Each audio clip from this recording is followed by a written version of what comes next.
દક્ષિણ ગુજરાતમાં પાળ Tapi Narmada river link પ્રોજેક્ટના વિરોધમાં આદિવાસી સમાજનું આંદોલન આજે ઉગ્ર બન્યું। ધારાસભ્ય અનંત પટેલની આગેવાની હેઠળ ધરમપુરમાં યોજાયેલી આ રેલીમાં ડાંગ જિલ્લાના લોકો પણ જોડાવા નીકળ્યા, પરંતુ વઘઈ ચેકપોસ્ટ પર પોલીસ દ્વારા અટકાવવામાં આવ્યા।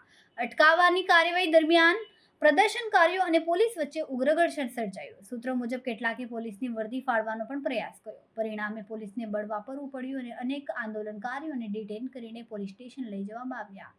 કોંગ્રેસના યુવા પ્રમુખ તુષાર કામડિયાએ ચેતવણી આપી કે પોલીસની કાર્યવાહીથી આંદોલન વધુ ઉગ્ર બનશે અને આદિવાસી સમાજ પોતાના હક માટે લડત ચાલુ રાખશે।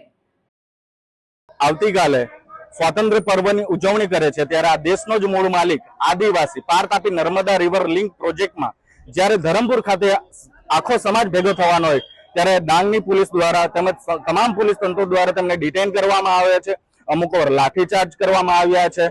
શું આદિવાસી આ દેશનો મૂળ માલિક નથી? પાર Tapi Narmada river link project માટે જે લોકો ડેમના ડુબાણમાં છે, જે પાયામાં છે, તેઓ માત્ર ત્યાં વાતો સાંભળવા જતા હતા કે શું ખરેખર ડેમ છે કે નહીં।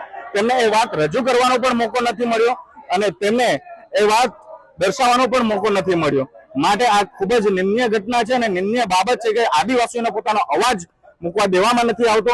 અને એક વાત એ છે કે ધવલભાઈ જે ખોટા વાયદા કરી રહ્યા છે કે ડેમ નથી બનવાનો તો લોકોને એમની વાત તો મૂકવા દો।